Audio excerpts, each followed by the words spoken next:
there, my little movie maniacs, and welcome back to another episode of Midnight Movie Mania. I am your host, John, and with me is my co-host, Spike. Hi, I'm here. I just sit here and I just agree with John. Well, maybe. So tonight, due to public demand, and oh my lord, was the demand huge, this thing spanked Toxic Avenger's ass by a good 32%. Which is shocking. But okay. Yes, Toxic got his ass spanked off of one of the multiple clowns in this movie, so...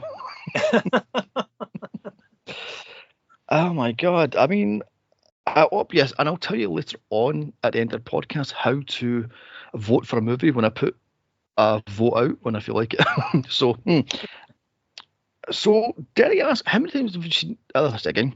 How many times have you seen this cult classic? Because this basically it's a cult classic. I've seen it probably 5 times. I've probably seen it 5 times. It's been before I saw it yesterday, before I reviewed it yesterday. It had been many years. Okay. Because this was a huge rental. I rented this a lot in the 90s. So I must have seen this a good, 30, 40 times. Oh, wow. And this is my partner's favourite B movie. So he owns this on VHS, on DVD, now on Blu-ray, and if you can find it 4K, he'll buy it on 4K. So we've seen this a good, 20 times or so. So what year did you first discover this movie? Oh God, I remember seeing the VHS cover with the fingers spinning the earth, and I went, "What is that?" And I picked it up. It must have been the early 90s. I picked it up and went, "To hell with it, I'll rent it." Completely blind rental, and this thing was ridiculous, and I was howling with laughter at this, and I just rented it again and again and again. So yeah. I think I saw it. I had the benefit of being one of the rare people that actually saw it in a theater in 1988 because it did not have a wide release. It was very limited. And I got to see the Ohio premiere of Killer Klowns from Outer Space. Okay. Very excited. Nobody knew what it was. And when it blew us away. It was like, I can't, because it was part of a 24-hour sci-fi marathon called, it came from the Drexel North. The Drexel North was the name of the theater. And it was an annual thing. This was the second year they did it, I think, maybe the third. And so nobody really knew what this movie was other than it was on the posters for the event, And it was like amazing. We were just like hooting and hollering. And it's a 24-hour marathon, people are crazy. And it was, and to see it in that atmosphere was unbelievable because everybody just fell in love with this movie all at once. Yeah, I love these overnight festivals or all night things. I just love doing that, but they don't do it sadly anymore in the city, so that's unfortunate. Like, for instance, I went to go and see the Stabathon, which was all 3 Scream movies back to back. Oh wow! In the cinema, long before it came out in Britain, before Scream 3 came out in Britain, it was a good 3 months beforehand. And oh my god, it was wild. Sweet mother of Jesus, it was wild. I mean, have you seen Scream 2? The opening of Scream 2? Yes. It was like that times 2. Actually, times 10. It was fucking wild. It's like Jesus wept. People were in the costume because they were handing over the costumes. I'm like, is this Scream 2? Is this reality? I mean, what is going on? I mean, they were dressed in. There was an Amdram thing where they were reacting parts of Scream, and you had to guess who the killer was and guess who Ghostface was, and the acting was, oh my god, the acting. And then they were giving away prizes for trivia and stuff, and it's like, oh my god, this is wild. So, fun time, very fun. Good times. Those 24-hour movie marathons were great. I went every year for a decade or more. It was great. I mean, our local independent cinema or theatre Actually, yes, it's a GFT, so it's theatre. Anyway, we used to show 80s athons all the time, where they would show three or four random 80s movies. And I had a huge eye-opening experiences. That's when I saw Brain Damage first time. I saw what's that one with the Funhouse for the first time. And I can't remember the ones off the top of my head for the first time. Basket Case for the first time. What was that one? The Basket Case. Oh, Basket. Oh, I love that movie. With the little twin thingamajig. And I saw My Private Idaho in that cinema. Oh yeah. Which is a bizarre movie. It's like, okay, that's. It's great. It was great because they don't do it anymore. But it was great because you got to see movies on the big screen that you would never be able to see anymore on the big screen. And the downtown, they do movies. They do old movies during the summer at the Ohio Theater, which is a big, huge, old, ornate theater. And they show movies, and they're super cheap or free. I don't know. And so we do get some of that still, but not the cheesy stuff, because the Ohio Theater is not going to show something cheesy. They're going to show something, like Alfred Hitchcock or, something, very well known. So the 24-hour movie marathons here were the only time you could see those movies in a big screen. And, it was just so amazing. Yeah. I mean, we have a few cinema chains around here, and they have movie events, as they call it, and basically they show like a chunk of a franchise.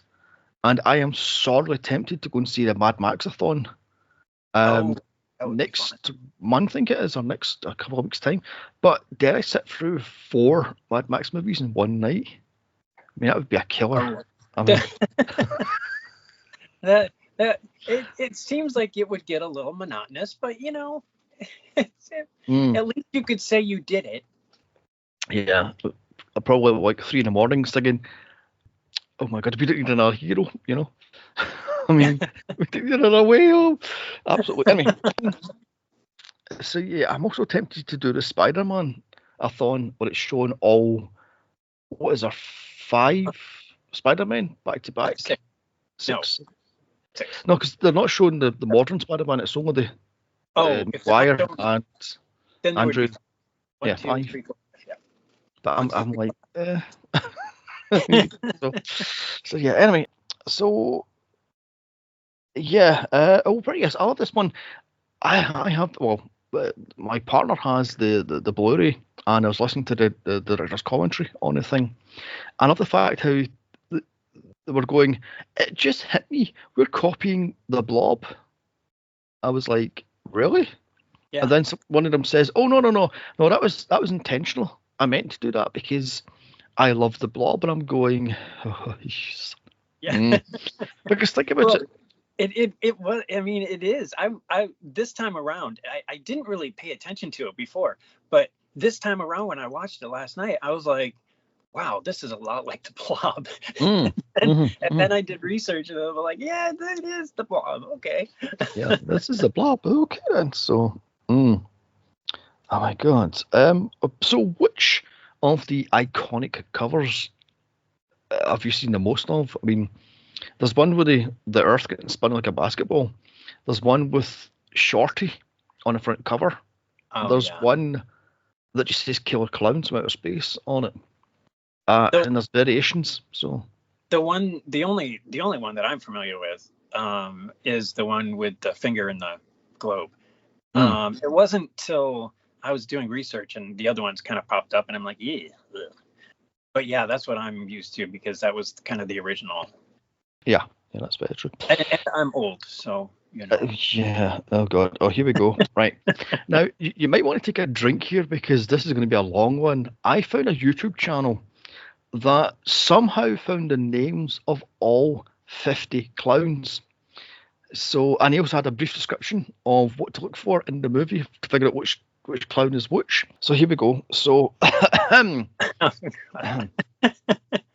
we have Okay, you might want to, if you're listening right now, you might want to speed up the audio just so you can get through it. Okay, go ahead. How dare you? Anyway, we have Jumbo, who is one with the question mark in his hair. We have Fatso, who's wearing a white polka dot suit. He also has a twin who has green hair, but he is actually named. So we have Shorty, the small one. We have Rudy, the leader, and he's a twin called Magri, who is apparently more evil than Rudy.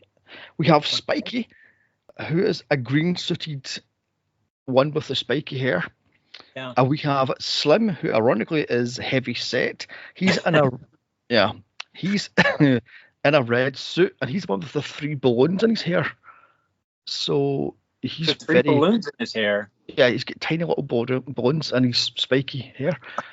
If you watch it back, he's he's the one that attacks Debbie in her house. Oh, that's right. Okay, yes, I know who you're talking about. Okay. We have Bibbo, who wears a yellow suit, and he's got like 3 balloons around his neck, like the animal bones. Oh yes, yeah. He's got a twin called Bibbo, who's got the same outfit, but the hair's slightly different. He has a twin called Crinkles. It's the same outfit, but his face is more crinkly. There's Chubby, who is the fat one that walks like a penguin. He has a twin called Hefty. Oh, God. And then there's Joe, I love that one, Joe, who has rainbow hair. So, Joe? Yeah, Joe. He has rainbow hair, as you do. We have Talls, who's the tallest one, and his twin Stretch, who is Talls. Okay, I have to comment before you go any. How did the Chiodo brothers come up with such a creative movie, and yet they cannot come up with really creative names? I just kind of like, okay, idea. All right, whatever. I have no idea. And then Stretchy's twin, which would be the actual triplets then, because if Talls is the twin of Stretch, then therefore the third one is called Biggie, who has a pink suit, and he's the twin of Stretch, which means he's a triplet then, not a twin. Oh my God! And this is why the Chiodo brothers never made another movie together. No. Then there's Kilbo, who's a blue-suited one with green hair and purple stripes through it. Then there's Storefront, the one that stands outside the storefront doing the whole mimicking the griller thing. There's, oh dear God, his twin is called Danny. Just Danny. Okay. And he's in a blue suit. Now, would Storefront have had a different name if he didn't do the scene? I don't know. I have no idea. And then we have Frank, who is a balding alien with cloud balloons on his face, up all over his face, so that's weird. His twin is called Franker. I'm sorry, Frank. I don't even remember half of these clowns. No. Then there's Slam, who's the Stan Laurel lookalike, kind of, with the hair that goes all tough at the side. And he's got a little bit on his... That's the one I thought was Tall or Stretch, but yeah. He has a brother called Bash, and he's got, quote, stroke face, and he's got a yellow pinstripe suit on. I'm like, really? Stroke face? Moving on. Stroke face? Yeah, stroke face. I don't think that's very politically It's not politically correct. No. And then there's Bocco. Oh, dear God. Bocco, who's got curly hair and he's in a purple suit, which I don't remember that one at all. There's Baldo, who's the twin of Bocco, but he's got a different balding pattern. And then there's Flowers, which is his twin, who's in a flowery jumpsuit. Kieran. And then, God, then there's Slumbo, who's got huge ears. And then there's Dunk, who's red polka dots, his twin Dink, and his twin Donk. Dink and Donk. Oh my gosh. And finally, to wrap this up, the two female ones, Rosebud and Daisy, the quote Dolly Parton one. The one with the... Okay, I hate this movie now. So just let that sit for a few minutes. They named these individually because apparently they couldn't just put down clown needed for this scene. It had to be such a clown for this scene, such a clown for that scene. Now, what annoys me the most is I've watched, as I says, all the special features on the Blu-ray and the DVD. Not one thing does it mention any of these fucking names. So where the hell did this guy get these names from? Exactly. Did he steal the fucking call sheet? Well, I guess if you got a hold of the script would have had to have said, okay, this is the clown that we need in this scene, and that clown's name is Dink. I don't know. I don't know. Because listening to the director's commentary, they actually fight over what they named each clown.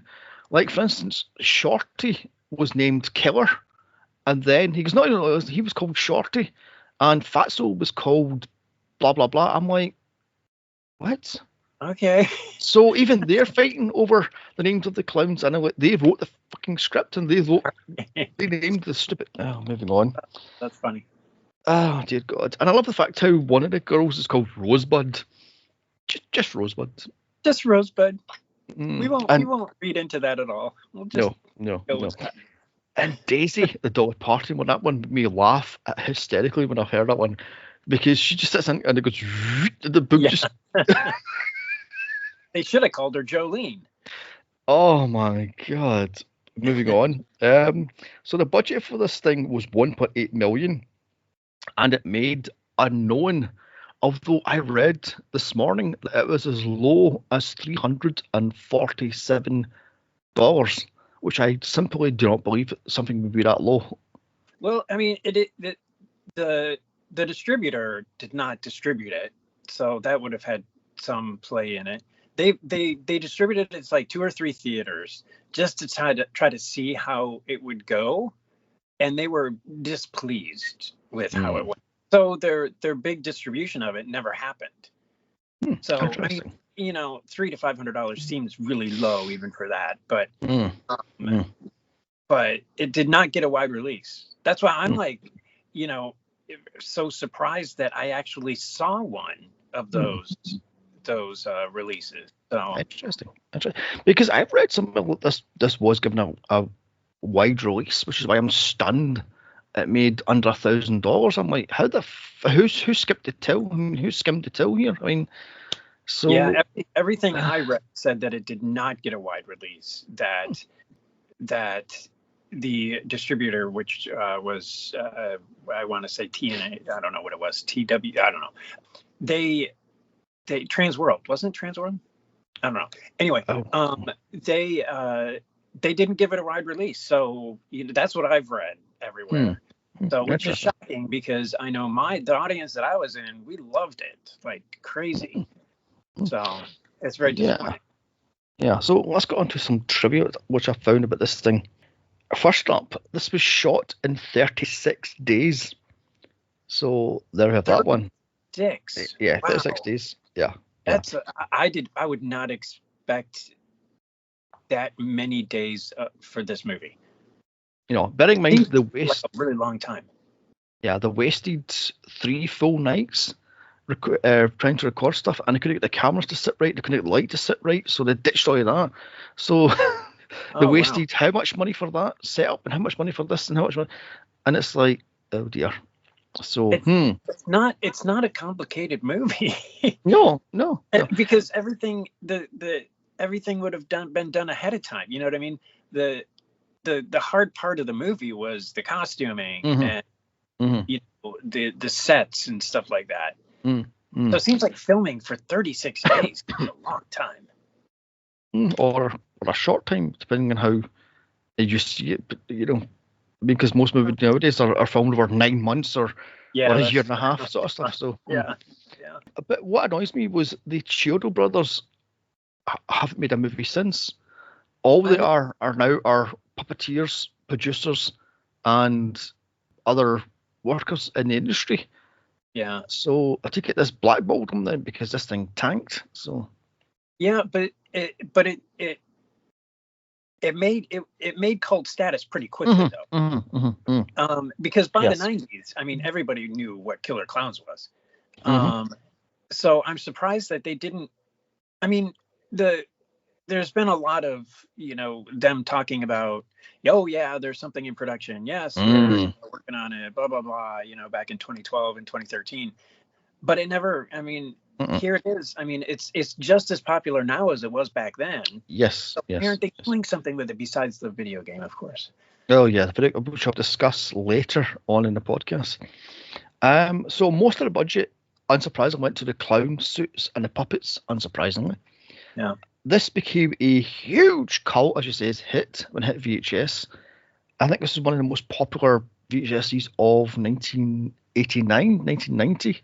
So the Dickies wrote the theme song without even reading the script. Did you see the title and went, okay. Yeah. And song. I'm just amazed that so I'm amazed. I gotta comment because that is such a great song. I mean, it's a brilliant song. I don't know if you listen to the words. I mean, it's brilliant. Yes. And for them to never have known anything about the movie other than the title, I mean, they did a great job.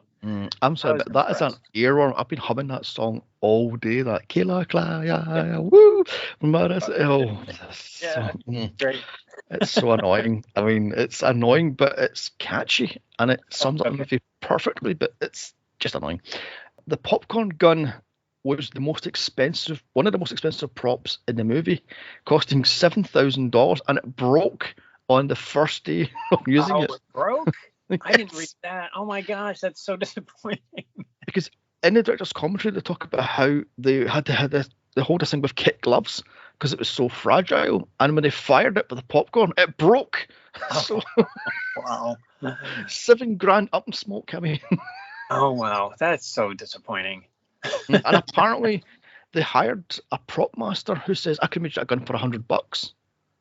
Why did you waste money on buying it from this person that could order me for $100?" Yeah. So, by the sounds of it, these Chiodo brothers were conned left, right, and centre, because there's other stuff I want to talk about later on in the podcast where they were just throwing money away, and it's like, why are you throwing money away? I mean, yeah. I know they were kind of, they were hands off a lot with the, the props and the clowns. I mean, they designed them, but they were kind of hands off with the actual implementation of them and everything. So I wonder if that was some of it. They just wanted to focus on other things and were willing to say, okay, just make this gun. We don't want to do it. That could be. Because they talk about how the idea for this thing has been floating around our head since the late 60s about a clown driving down the highway and you look down and there's no car. Yeah. Sort of thing. So that's the whole German idea of this movie. And I thought, what's more scary? Well, it was a person driving and there was no car. So what's more scary than a person? A clown. Write it. And there you go. And I love this piece of trivia. The line, it looks like it was decorated by Clowns R Us, was voted the worst line ever in a movie. So, I'm sure there are worse midlines in movies, but I mean, it was not great. No. The balloon dog made from the molding bones was actually made from latex condoms because the balloons kept on exploding when they touched the forest floor with the pine needles. So it's condoms, not modeling bones. So. Oh, that's great. Oh, dear God. Oh, this one made me giggle. I couldn't stop laughing at this when I heard it on the director's commentary. The Jeep at Makeout Point, or Top of the World, I think it was called, was a promo Jeep given to them by Jeep to promote the 1989 or 88 rather Jeep, and the candy floss that they put on the Jeep ate through the roof and the seats, costing thousands of dollars to get repaired, and they were told you're buying that Jeep. $4,000 they had to spend refurbishing. Well, one of the things is that somebody told them, oh, if you put Vaseline, if you cover everything in Vaseline, then all we'll have to do is peel the stuff off. Mm-hmm. That did not work. No. I mean, Vaseline is petroleum, so Mm-hmm. it just destroyed everything. It was terrible. Yeah, it's ridiculous. I've got down here, it ate through the seats and the roof, costing over $5,000 out of the director's own pocket, mind. He was then forced to buy the Jeep at $25,000. I mean, luckily it still ran to probably today, because he talked about that back in 20 when that Blu-ray came out. I think 2018 that Blu-ray came out. So I don't know when that director's contract was recorded, but he said he has, 100,000 miles on the clock. So I'm guessing it's still good. Oh yeah, it was worth it. Maybe. Yeah. The car chase was supposed to be the car chases rather were supposed to have huge explosions, but because of the Jeep cock-up and because of the pop gun, the budget was slashed because they'd fucked up left, right, and centre. So they couldn't have any big explosions apart from the two they already filmed, i.e. the ice cream van going off in flames and the guy that drives off the embankment. They were filmed before the Jeep cock-up, so that's why they were exploding. If you notice, all the rest of the cars make a sudden slow stop when they're crashing. They just roll to it and it just stops. That's because they couldn't afford to blow up the car. So because everything was rented. They rented every single vehicle except for the car that went off the embankment. They rented everything. Yes, so. That's why the annoying brothers shout, "We can't abandon the truck. It's a rental," because that's what they were shouting constantly after the Jeep cock-up. The director wanted to keep the clown's head on top of the ice cream van and have it as a mascot sort of thing. But the pyro guy was pissed at one of the brothers, so he blew it up deliberately just to piss off them. Oh, man. So, some of the clown heads were later used in Ernest Scared Stupid. They were just repainted brown, I believe. So, because one of the Chiodo brothers worked on Ernest Scared Stupid as a puppeteer. So that's how they managed to get hands on these puppet heads. And he had no idea at that point the cultural significance that the Killer Klowns were going to have. Otherwise, I don't think he would have done that. Possibly not, because this Ernest Scared Stupid was 93? 93. So that was a good 5 years after Killer Klowns. So surely by then it would have had built a cult following. So I would have thinking it would have legs at that point, but why would he do whatever. I have no idea. I could have a killer clown mask in my house right now if he would not have done that. I'm poor, I wouldn't be able to afford it, but still. Although I will say this whole killer clown thing, I don't know if this was in America, but in Britain in the early 90s there was a killer clown fad where every Halloween for 3 years, I was told don't go out because there's people in white vans with murals of clowns on the side and they're kidnapping kids and they're doing this, that, next thing. Now, I remember the last Halloween I went out as a kid, I was 14, so kind of late in the game. It was 94? And we went out for one last big hoo-ha thing. And we went to a new part of the town, and we were told, "Don't go down that place. That place is dangerous." And it was all like dead grass, and the place was a complete disaster zone. There was wire fencing all around this house, and they dared me to do it. So me being a complete idiot, walk up to it, ding dong, nothing. I went, okay then, ding dong, and then the door creaks up. Pitch black house, by the way. Door creaks opened, and there's a guy standing there in a clown attire. I was like, zoinks, and ran for it. So nope. Out of there like that. So I don't know, was killer clowns a thing in the States? We've had bouts of creepy clowns, like just being around. There was one a few probably a decade ago or more, where there was this thing where people would dress up as clowns and they would just stand there, in odd place, in the woods or in odd places, and people would come across it and they were just creepy, but there was no malevolence necessarily. It was just people being weird. But wasn't a thing. Clowns are terrible. Clowns are just frightening things. Yeah. Wasn't a thing in 2015-16 where people were just dressing as clowns and standing on the side of the motorway or the highways, waving and holding balloons and such, and it's like, okay then. So, interesting. But like I said, I will not forget this. I remember there was a school assembly held in the early 90s, and don't go near white panel vans and stuff like that. And somebody, I don't know if it was a joke or no, somebody painted up their white van with the murals of the Killer Klowns. Oh. The side of his van.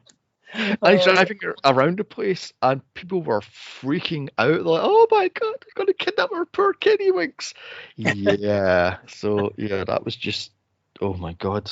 Anyway, let's get into the cast. We have Grant Kramer, Suzanne Snyder, John Allen Nelson, John Vernon, and Royal Dano. Directed by Stephen Chodel. The plot: a small coastal town is invaded by aliens that look like clowns. It's down to a handful of college students, a local cop, and 2 town idiots to save the town.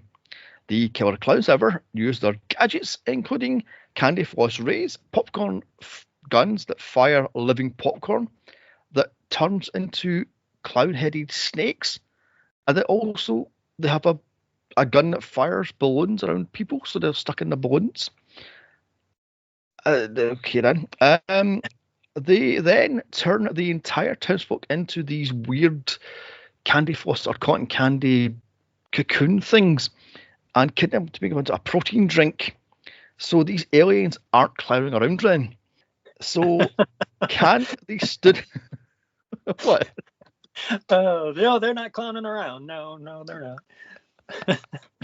Anyway, so can the students save the town, or what the hell is going to happen to this town? Find out here, folks. That ending was fucking terrible. Right, I will say, it started out so well too. Oh my God. Anyway, I will say the Dickies.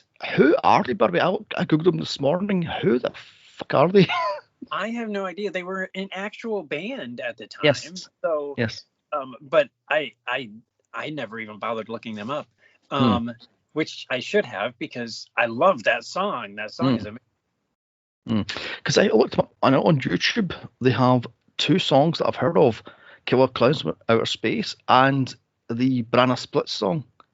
Na na na na na na na na na na na. Oh, did they sung that? Yes, yeah. Apparently really? they either. So yeah. Oh, and we have to talk about we have to talk about the music video for the Killer Clowns. That music video is insane. Have you seen it? Oh, that's right. I totally forgot that exists. Oh gosh, my God. I looked at years ago. Oh, now I gotta look. I looked up this morning, and it has clips of the movie because, of course, it's a movie song. Right. But the Dickies put Slim, one of the Killer Clowns, on trial. They then jail him for killing the townfolk. The Killer Clowns then take over the band. I'm going, what is happening? what is going on here? So, yeah. And like I said, I've had that Killer Cla La La Woo from outer space in my head for hours, and I'll probably have it for days on end now. Oh my God. The whole, was it P.D. Barnum was right? There's one born every minute. Anyway, move on. So it's a catchy song. It is a very catchy song. Oh, very catchy. Yes. So, excuse me. The movie opens up on Officer Mooney, played by John Vernon, and I swear to God, he's playing the same character in Animal House. Yeah. The exact same character. I mean, I've got a theory. He actually was kicked out of that college and became a police officer, and then came to that podunk town. Oh, I'm sure that's totally accurate. Yeah. I mean, because think about it, Animal House was what, 1968? It was set in. It came out in 78, but it was set in 68. No, it wasn't. Oh, okay. So that would have been 20 years later. He's now a cop. So it works. Yeah, it kind of does. Because I'm sure timelines are the only problematic thing about that theory. But he's playing the exact same character, a complete miserable son of a bitch who hates everything. So, which he does that in a lot of movies. You have to admit. Right, okay then. Yeah. Okay, then. I've got down here, he is a salty, miserable old git who hates the entire town as he thinks the entire town is against him. He's so paranoid and delusional. So yeah. I want to be made out. I can't speak. I want to be made out to be a puppet. Yes, you will, mate. But we'll go on later. So at Makeout Point, aka the top of the world, we meet our heroes. Mike, played by Grant Kramer, and his new girlfriend, Debbie, played by Suzanne Snyder. And I've got to say, I think the reason why I rented this so much in the 90s was the two male leads were cute. I mean... Oh, yeah. So, you look at me like I have to say... When I was watching this, I'm thinking, I mean, they usually have like one cute guy and then the beautiful girl, and then another extra person that's not as cute, but he's there, and whatever. But this, like, everybody's beautiful, well, except for the two comedians, but just like everybody's attractive. Yeah I've got down here, I love the fact how these two lovers are away from Lover's Lane into a little woody bit, drinking champagne on an inflatable raft, as you do. I mean, yeah, that was an odd choice. Yeah, that's a nod to Indiana Jones, apparently. A nod to what? Indiana Jones. It's the exact same raft, isn't apparently? So there we have that one. I love the fact it's odd. That's very odd. Yeah, I'm going okay then, because they say it on the lyrics commentary. I'm like, Indiana Jones, what the so? And I love the fact how they're in the car, and it's an SUV. And they're lying on the inflatable raft, looking up. But from their point of view, they see the shooting star going past. How does that happen? There's a roof on the car. It's not a flatback truck. So right, and the lift gate would have been up. And so it would have blocked anything. So yeah, you're right. I don't think that deeply about these movies, so no. It just made me giggle. I've watched this dozens of times, and it just made me laugh looking up, because how can they look up? They would see that. Moving on. Oh, yeah. Okay. So the shooting star flies past, and they go, "Oh my God, let's look at the shooting star. Let's go and follow it and find, I don't know, pot of gold or whatever it is they want. I mean, made Lucky Charms. I have no idea. The blob, perhaps. Yeah, the blob. Yeah. In the meantime, in his little hut is town hermit even, Farmer Green, played by Roy O'Donnell, who sees this thing and thinks, "Hey, Pooh Bear," the dog, which is a bloodhound, "let's go and make our fortune by Halley's Comet." What the fuck? Well, because if it lands on his property, then he can charge people to go see it. So I take it Halley's Comet was big in the 80s then, because it's mentioned at least 4 movies. So yeah, I don't know why that. Yeah, that's weird. I mean, because it comes around quite often. It's not like only came around in the 80s and hasn't been seen since. So I don't know. I mean, it's mentioned in Little Shop of Horrors remake.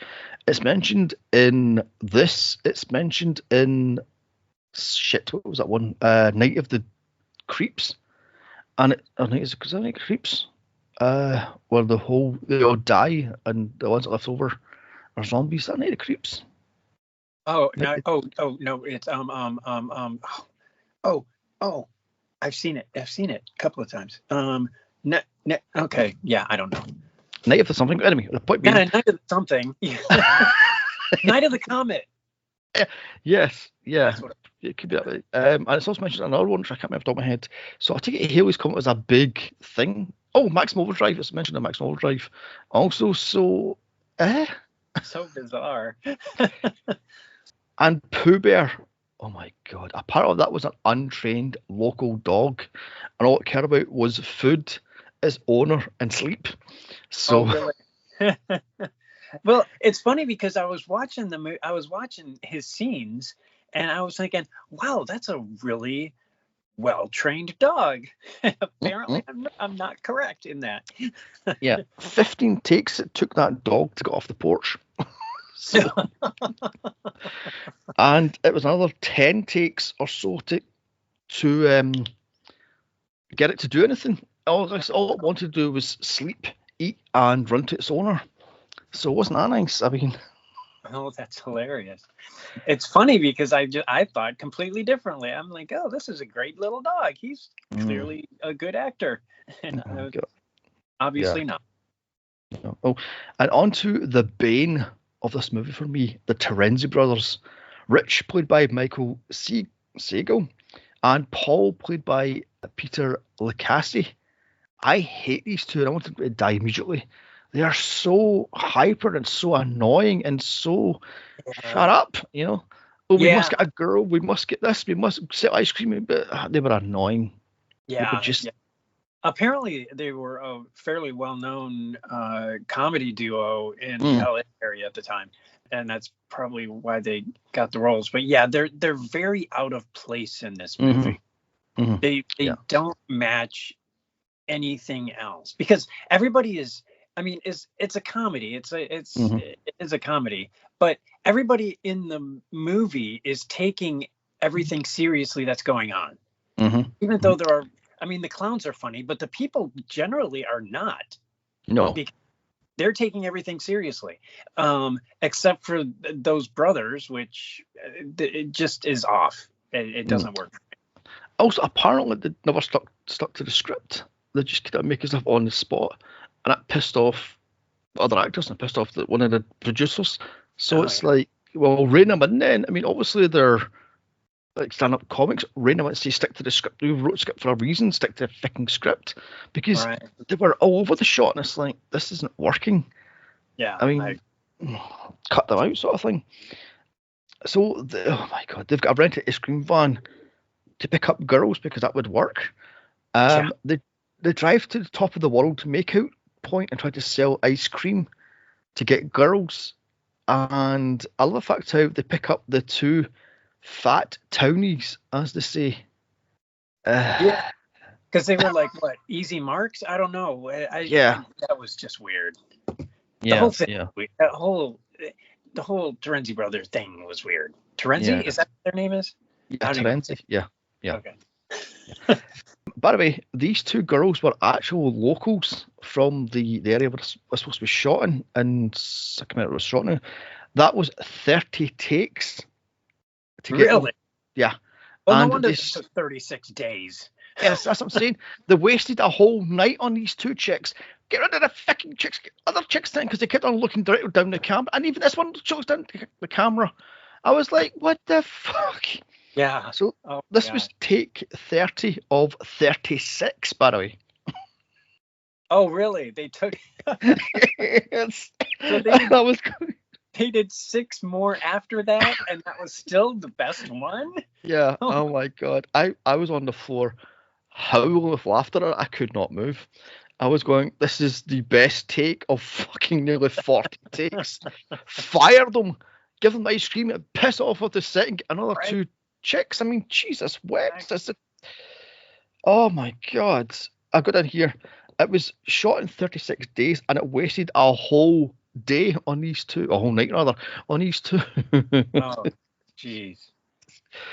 Oh my God. So back to what's the dog's name? Pooh Bear and Farmer Green. Oh yeah, Pooh Bear. I forgot his name. Oh my God.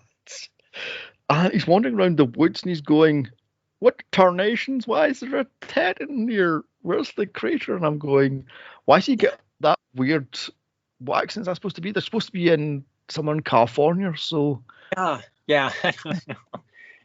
I mean, he often has that accent in his movies, in his character that he plays. So, I mean, he's in a lot of like TV show westerns from, the 50s, 60s, and he always has that kind of down home kind of sound to him, So yeah. I know him from House 2. He plays the grandpa in House 2. So that's how I know him. Oh, does it? Oh, I don't think I realized that. Gosh, it's been so long since I've seen that movie. So yeah. So basically, Pooh Bear gets kidnapped by one of the taller clowns. I don't know which one. So he goes apeshit and tries to pull down the tent, and he punches it and finds out it's metal, and he goes, "What the hell? I'm going to do this with my bare hands." And it's a terrible accent. And he's pulling the wire, and he gets shocked, and he goes, "Oh, give me back my Pooh Bear!" And he's crying over his only friend on the planet is now dead. And that's kind of heartbreaking, and kind of sweet. And then one of the fat ones just go, and he's down in a cocoon. So yeah, exactly. Although Pooh Bear does make it an appearance later in the movie. Yes, I'm about to say that. I love the fact how he's next to it and there's a little dinky one. A little dinky cocoon. That's Pooh Bear inside the cocoon. I love that. Cocoon. And they don't explain it at all, which is even more brilliant. They don't refer to it. They don't do anything. It's just a little cocoon beside the cocoon. Yeah, on the director's commentary, they always say the small one's Pooh Bear. It's like, oh, you hated that dog, then you made this a small one just for that dog. Son of a bitch. So Pooh is kidnapped, as I says, blah, blah, blah, blah, blah. He finds this UFO. He's then killed by one of the clowns who's turned into candy floss or cotton candy cocoon and taken off. So, back at the police station, we find out there's only 2 cops in this entire town. Like, why is there 2 cops? You're in a college town. Shouldn't have at least 20. Right. Why is there only 2? I mean, get this budget. And I mean, I'm thinking at first it's just a small little town. But then they start driving around the town, and it's huge. I'm like, okay, only 2 cops, all right. Yeah, my God. And also, I love the fact how when they drive down the coast, there's a huge fun fair, and I'm like, why is there such a large fun fair for such a small podunk town? But oh my God. So anyway, we meet Deputy Dave, played by John Allen Nelson, and he's Mooney's new superior, which pisses off Mooney because he's been there for 20 years and blah blah blah, and you're just a fresh out there the police academy, blah blah blah blah blah. And there's a whole beef for these two, which goes nowhere because Mooney gets turned into a puppet. So fuck you, Mooney. Yeah. So you're so heartless. Mooney was such a whiny, salty old son of a bitch. It was like. So back to Debbie and Mike as they're running through the woods trying to find out where the shooting star landed. They find this gigantic tent and go, there's a tent in the middle of the woods. Should we go and get help? Nah, we'll just take a wander in. Yeah. Kieran, 80s kids, what they like. I mean, so inside it looks like Tim Burton's head exploded. You've got weird doorways. You've got the weird architecture, and there's the cut up things from what the fuck. Also, I've got down here. This is a 60s Batman villain lair. Is it just me? I mean, yeah, it's very true. Oh my God, it's also bigger on the inside than it is on the outside. It's a TARDIS then, because they say, "Oh my God, how's it got so many rooms? It's so big in the inside." So. It's a TARDIS. Yeah, that's what I kind of assumed it was a TARDIS-like ship. But though it is quite deep, though, as we find out later. Yeah, that's very true. Oh. That's very, very true. So back to the police station, and Mooney arrests 2 gay guys having a date for reasons. I mean, the 2 punks. They were gay guys? Yes, they talk about, we're walking through the park having a glass of wine. And he goes, yeah, you're arrested for having open ball. They were on a date, clearly. I never caught that. I'm like, oh, okay, that makes a little more sense, but still. Yeah. And Dave is pissed off that Mooney is manhandling these two, going, "We've got to book them by the book. Don't manhandle, don't slap." And he immediately slaps him against the wall, and I'm like, "What the? What's his problem?" I mean, hello, police brutality, for crying out loud. So, I mean, that annoyed me. Oh, by the way, John Allen Nelson was 29 at the time. Grant Kramer was 27, and Susan Snyder was 26. So there is no chance in hell these are playing high school students. Oh, yeah. As they say, college students. They were supposed to be college students. I will see. Because, but still, yeah, that's funny.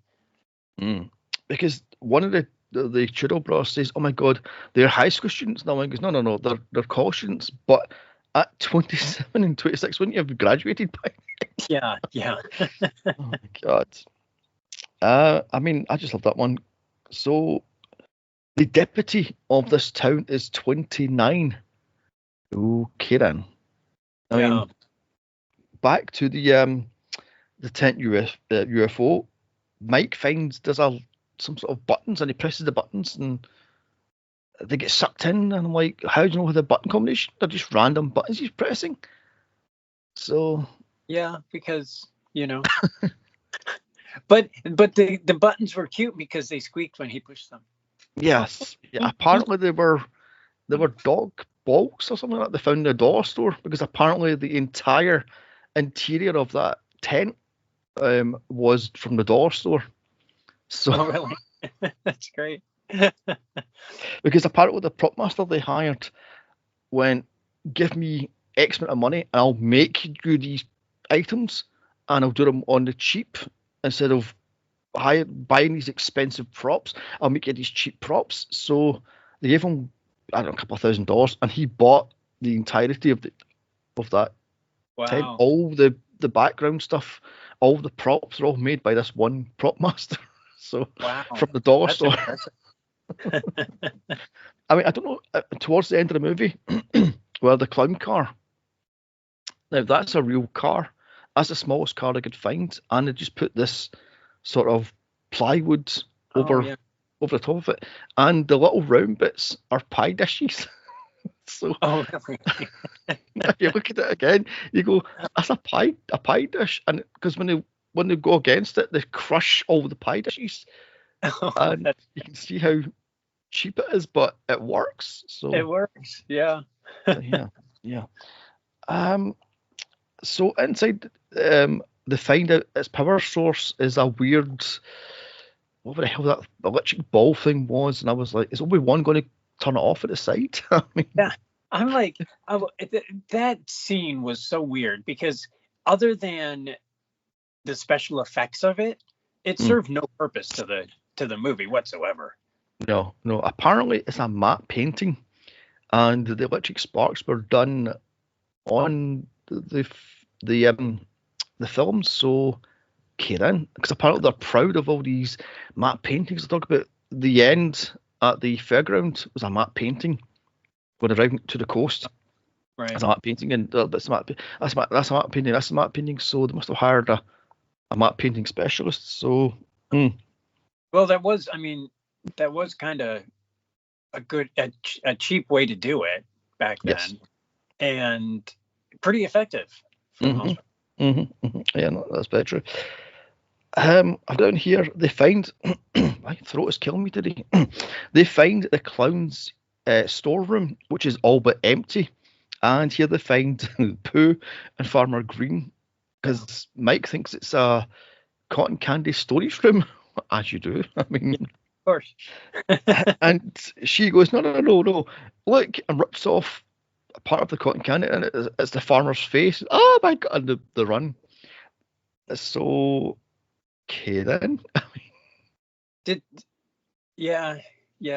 I gotta comment.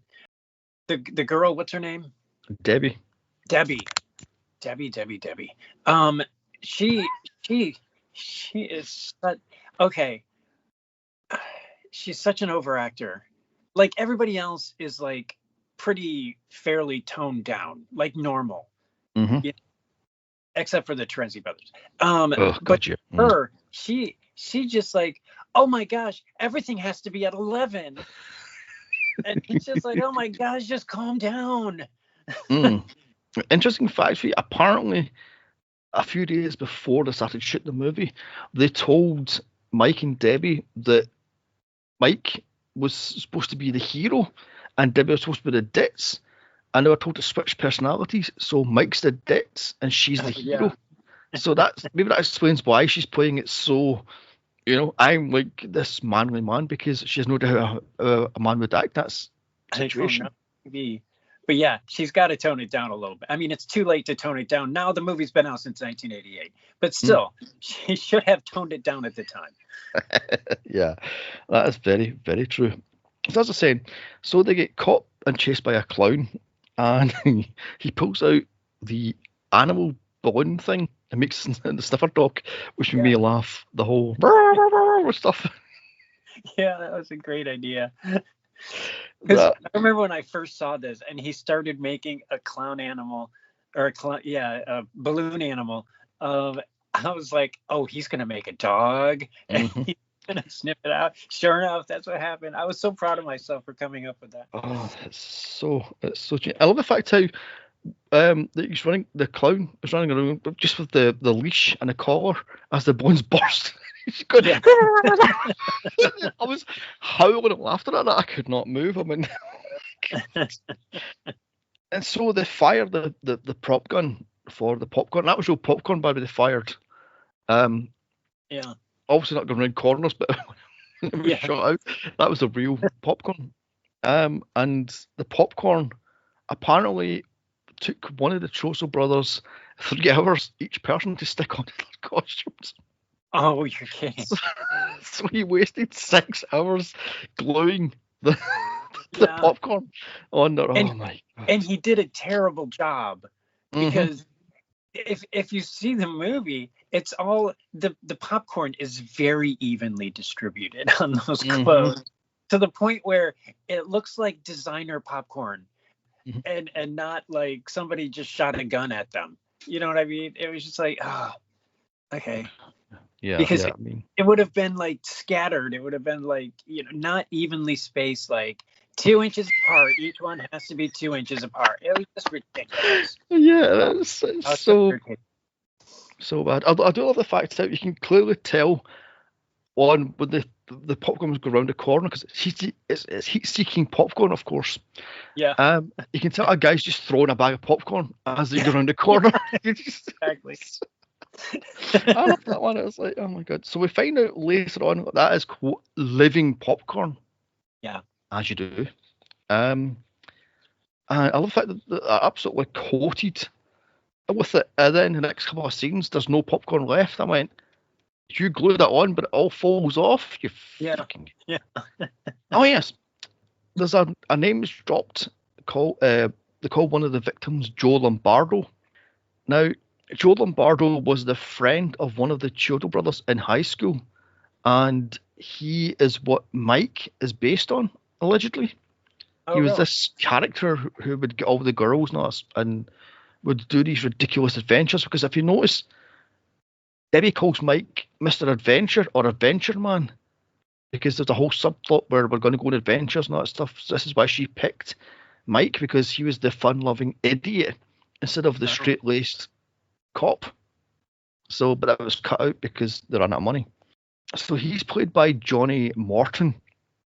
Now, as I say to you, the whole idea of the movie was, what if one night you're driving along the highway or motorway and you look out your window and there's a car and it's got some weirdo in it, but the car isn't there, it's just floating there. The weirdo turns into a clown and go for it. And that was actually filmed where one of the clowns, I think it was Stretch, is driving the visible car and he's passing him, and apparently they'd attached a seat with lights on the feet to the side of the car, and they could go back and forth on the side of the car. This is how elaborate this rig was. This is where the fucking money went to, I'm guessing. And it wasn't lit right. It was shot over 3 days, and it wasn't lit right. Then when they got it lit right, they didn't have the cameras running right or the mics weren't mic'd up right, and so wow. they wasted 3 days. Did they use any of the footage? Yes. All that? Oh, yes. They did. Okay. They cut it up as much as the best as they could. So if you notice, the clown is chasing after the guy in the car. Well, that's Joe Lombardo, and the clown hits him off the road and he flies off the embankment. Well, that's the Joe Lombardo who was supposed to be the first victim, because it's supposed to be the UFO crash lands. He spots it and runs out the woods into his car, and the clown's chasing after him, and they knocked off the road, and he's the first victim. Then Farmer Green's the second victim, and so on and so forth. But they fucked it up, so they. I mean, this is how you know you're an inexperienced director, if you're wasting 3 nights and footage and setup and money, and so. Yeah, I had heard. Excuse me. I had heard that they had filmed that as best they. But then somebody. I don't know, an executive of some sort just wanted to see the clowns like right away in the movie as opposed to later. And so this scene, which was supposed to be at the very beginning of the movie, was scrapped because, well, it wasn't scrapped, but it was altered completely because apparently had a whole scene where he's, with a woman or with a girl, and they, she leaves angrily, and so he's just taken off. I don't. It didn't make any sense to me, but then so that messed up the whole his face being in the cotton candy and. Yeah. Basically, the girl that the clowns go pizza, that's his date allegedly. So really? There's the connection there. Oh, that would have made more sense. Yeah. But there we have that one. Oh yes, the stunt with the car flying off the embankment was supposed to fly 10 feet and land in an explosion. And it just goes and falls straight down because they left a sandbag or something like that under the wheels or something, and it caused the car just to go bloop instead of flying off it. And apparently there was some kind of cable that they forgot to utilize correctly. The stunt coordinator didn't utilize it correctly, and it's supposed to release, and it didn't release, and so it just instead of like I said, it just went crash.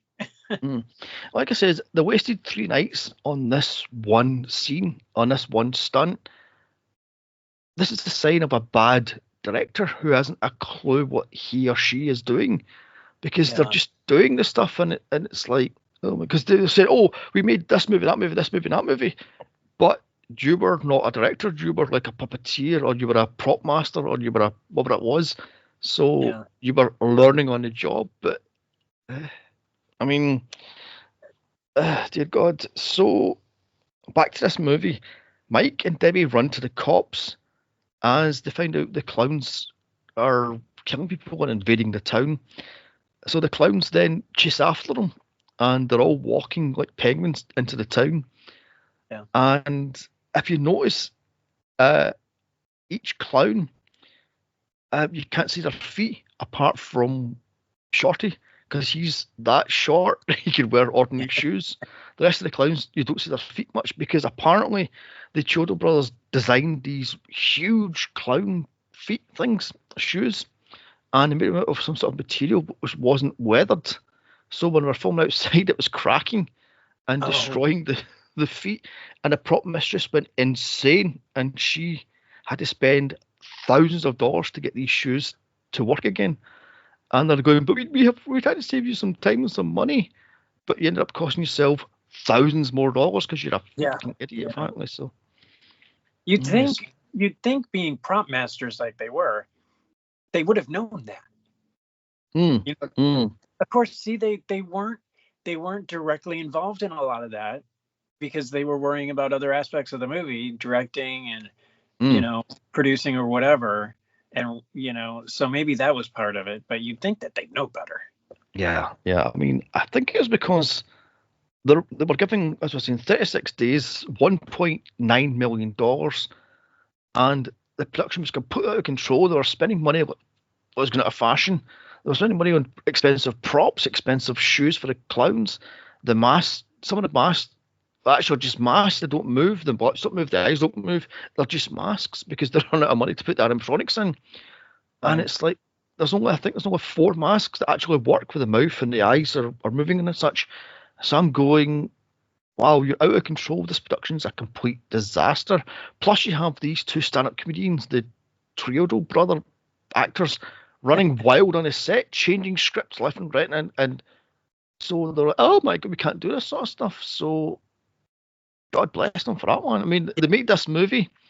It would be really interesting to hear an interview with like the actual actors to see how they felt about the Chiodo brothers and their ability. I mean, they were able to create a really good movie even after all of this, but it'd be interesting to hear from them as to what the process was like. Exactly.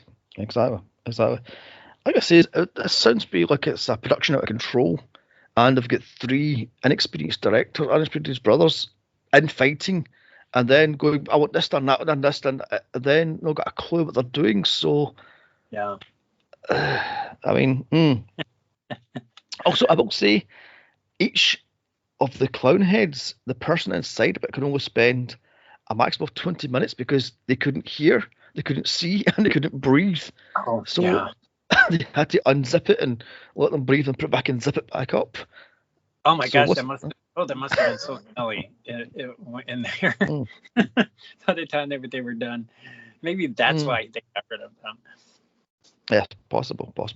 I mean, there's a bit on the DVD where it shows you one of the Chiodo brothers training the actors to walk like a penguin because the feet were so big and the outfits were so bulky around the legs. They had to walk like a penguin with their legs sort of and penguiny like, and it's like, wow, you have no clue what you're doing, do you? I mean, dear oh dear.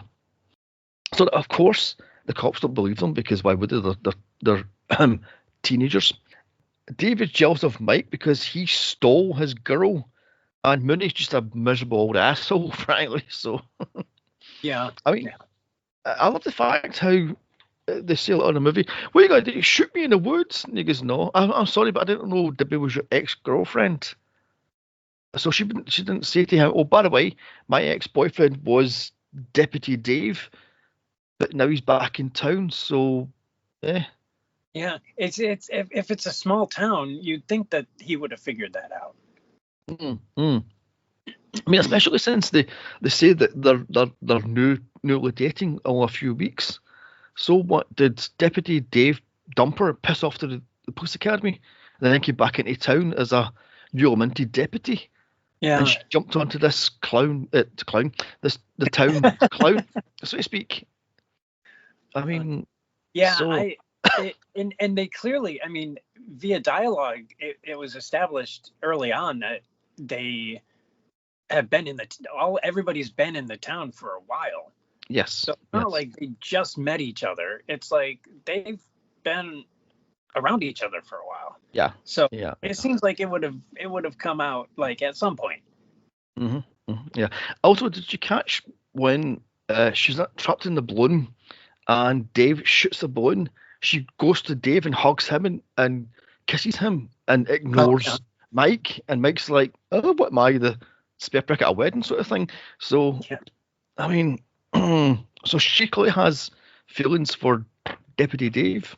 I mean, oh God. And he does the same thing at the very end of the movie, too. I noticed that. Also, Dave still has feelings for her because he drives her home first and then takes Mike back into the woods, so there's still a flame for each of these two. So maybe make sure to go ta-ta and move on and let the two get back together. So as I say, so Debbie gets taken home. Mike then takes Dave to the UFO landing zone, and he arrests him because there's no tent there, but there's a big gigantic hole, it's a big crater. I'm like, how do you think the hole was made? Did he dig this hole, this gigantic? Yeah, I know. He was like, I don't believe that there was anything here. He's like, there's a big hole right there, right where I said the big top was. He's like, I don't care. I don't believe you. Yeah, it was kind of silly. Yeah, I've got to ask something. The guy that played Deputy Dave, why was he so big in the 80s? What was his claim to fame? He did a lot of TV. I see. He did a lot of TV. Like a lot of guest roles, a lot of guest shots on just episodic TV. I mean, when I saw this in 1988, I knew who he was. So you don't see him anymore, but at the time he was everywhere. I swear every other TV show he was guest starring on for an episode or two. Because I was getting, I don't know, a sort of Tarzan vibe from him. I mean, maybe it was the feathered blonde hair and the slight muscled body, but I was going, there's a Tarzan look about you, mate. I mean, the other guy who played Mike, he was in a lot of B movies in the 80s, such as New Year's Evil and what the hell was that one? Killbots, aka Chopping Mall.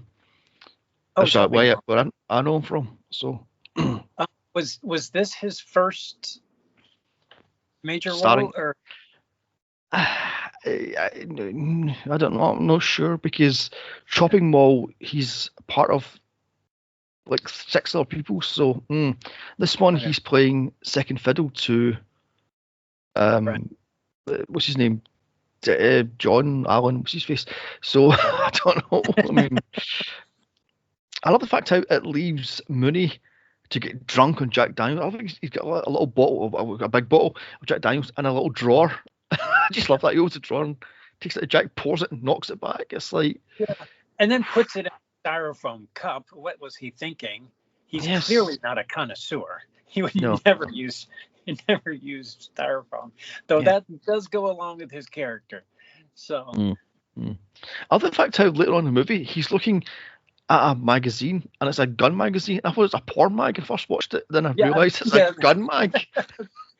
That was a great scene, because he's sitting there, he's reading this magazine, and he's kind of like giggling when he's reading it, and then he turns the page and you see it's a big gun ad on the back of it. That's one of those tiny little details in this movie that worked really well. Apparently, the actor himself sort of made the character, because on the page he was just told to be grumpy, so he made the character of being an alcoholic, of the town hating him, of the gun fetish, of the bit where the clown sprays him in the face. In the script it says it's one squirt, but he goes, no, spray it in my face, and they're drenching with it, and that's how an actor makes a crappy role big and better, frankly. I mean, so there. Yeah, I mean, he's at the time he was a very seasoned actor. I mean, he's been around forever, and so it's not like this was his first role. I mean, clearly he's done dozens of movies. So, well, more than dozens actually, but yeah. Well, he was in. What movie was it that he was in with the other guy, the farmer guy? Some 70s movie, was it not? Yeah. Because I saw that on IMDb and I scrolled past it because I went, Outlaw Jesse. No, I don't know. I don't remember which one. But yeah, they were in a movie together then. Of course, they probably didn't even see each other in this movie, working on this movie, because they were in completely different scenes. No. I mean, I only know him from Animal House, playing the dean of the university. So that's how I know him, just as that in this role. So I mean, there we have that. So back to the movie. I love the fact how the clowns are causing absolute mayhem in the town. the trash the chemist. I love the fact that they're in the chemist who's completely trash the pharmacist. It's like, or a pharmacy rather. I mean, I love that with the talcum powder, and he goes, and it goes poof, up the place. Although apparently, when they tried to get him to do that through the breathing holes in the mask, every time he blew it up the breathing mask, so he would breathe in the talcum powder. He had to do it 6 times then he changed it to the under the. As you can clearly see, there's a jet up there. Yeah. And it's like, God. And the whole bit where he sprays the shaving foam in the clown's face, he had to do that about 10 times because he couldn't see what he's spraying. Just spraying it, and it's going over the place. And it's like, what the hell? And of course, the one outside, what's the storefront doing the whole robot with the griller thing. I was like, why is there a griller out of a pharmacist? But have that one. Yeah, I didn't get that either. But oh my God. I love the fact how the pharmacist picks up the phone and phones the cops, and Mooney's like, piss off, click. And he's going, oh my God, I'm going to get killed. And you hear him screaming in the background as he's getting killed by the clowns. And he's like, fuck you, and puts a phone. I'm like, you're a fucking arsehole. So the other last one, other clowns are romancing single women, getting them flowers. Then they pull the ray gun it and go, hey, and go to. Yeah. I love that one. Some random woman just getting shot. And then, of course, there's the girl with the pizza boxes, and the 3 clowns are at the door. Yeah. And little Shorty goes out and goes, nah, and shoots her with the ray gun. That was done, was it 10 times? Because he couldn't see when he's holding the ray gun. He couldn't see if it was straight or not. Uh-huh. I was going, why not just fucking put the holes so they can see where they're bloody well going? I mean, yeah. Oh, dear God. And then the other ones, oh yes, the puppeteer one with the quote teenager. Oh my God. Apparently that was painful. Apparently that was 6 takes because again, the guy was wearing that mask. He couldn't see, breathe, nor hear. Yeah. He's holding a puppet in his hand in the ridiculously oversized gloves for the clown hands. He's got a puppet in that thing, and that puppet's holding a gun. Could you imagine trying to hold that when he's ridiculously huge, oversized?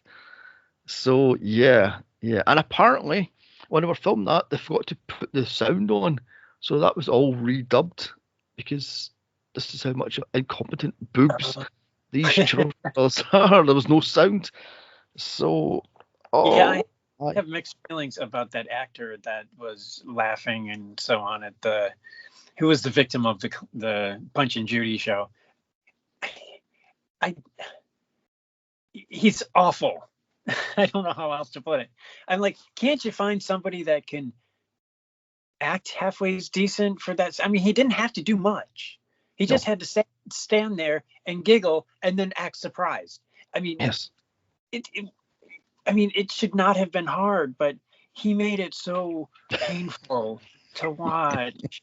I'm like, oh my gosh, just make it stop. I mean, I'm guessing that these Chiroto brothers hired all their friends because the guy at the very start of the movie drinking the beer of the blonde hair and the glasses, he's now a director. He directed Lawnmower Man and a few other movies. And one of the guys later on in the movie was a pyrotechnician on this movie. It was also a pyrotechnician on Independence Day. So these were like big shots now, but back then they were nobodies. I take it these were film school friends then. So no, that would make more sense. Oh, you can? Okay, come be in my movie. Yeah, it's fine. Nobody watch it anyway. It'll be forgotten in 10 minutes. Who cares? Yeah. So back to Debbie. She's now home alone, and she takes the longest shower in cinematic history at 20 minutes. Really, love? I mean, oh my God. And in the span of the movie, it has to be a lot longer than 20 minutes. Yes. Yeah. Because a lot happens in the rest of the movie while she's taking that damn shower. And then she deals with the living popcorn, which translates into clown head snakes sort of things. And I'm like, okay then. And by the way, see that little popcorn that's going across the bathroom floor? That was $5,000 to animate that little. I'm really? like, really? You could have done it with a string. Was that practical effects when they did that? The ones in the background were on strings, but the one that was actually, but the one that was crawling. Yeah, that was inching along. Was that practical effects? Did they actually have something under the floor that was like making it move? I'm not sure. Did you say because that? I couldn't tell. I was watching it, and I watched it a couple of times, and I'm like, how did they do that? Because that's really good. I mean, it's probably not $5,000 good, but still. Yeah, $5,000. I don't know if it was CGI, because it would have cost that back in '87 for the whole 10 seconds. I mean, yeah, no, it wouldn't have been. It wouldn't have looked that good if it was CGI back then, because I mean, think of Tron. Oh, that's true. That's true. CGI was great back then. Because I was thinking the only other one I've seen that looked that good done on the cheap was Evil Dead 2, when Ash cuts his hand off and it starts scurrying around the place. Done that by like split leveling the ground, so the actor, the stuntman, has his hand like under and just put the fake hand over the actual hand as it scurries. That's how. But how did it do such a small little teeny piece of? I mean, I don't know how that. But yeah. I mean, it was really well done. But and back to the popcorn heads. Is that how they propagate? I think so, because I think they go from living popcorn to the snakeheads to clowns.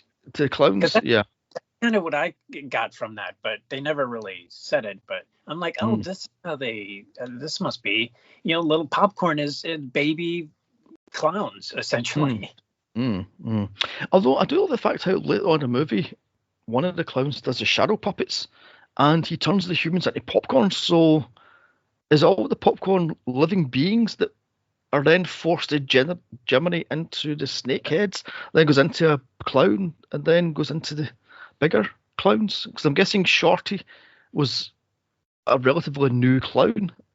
I mean, because that would explain why he's so much shorter than the others. Yeah. So, interesting. Yeah, that would be interesting. There's so much lore that could be created with this movie. Yes. Maybe I should try and find the video game, the Killer Clowns, the game.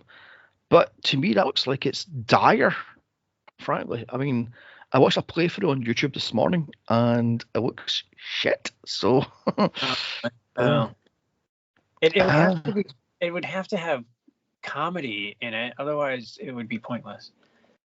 If it's not funny, why bother doing a Killer Clowns video game? Yeah. To me, it's another Dead by Daylight clone.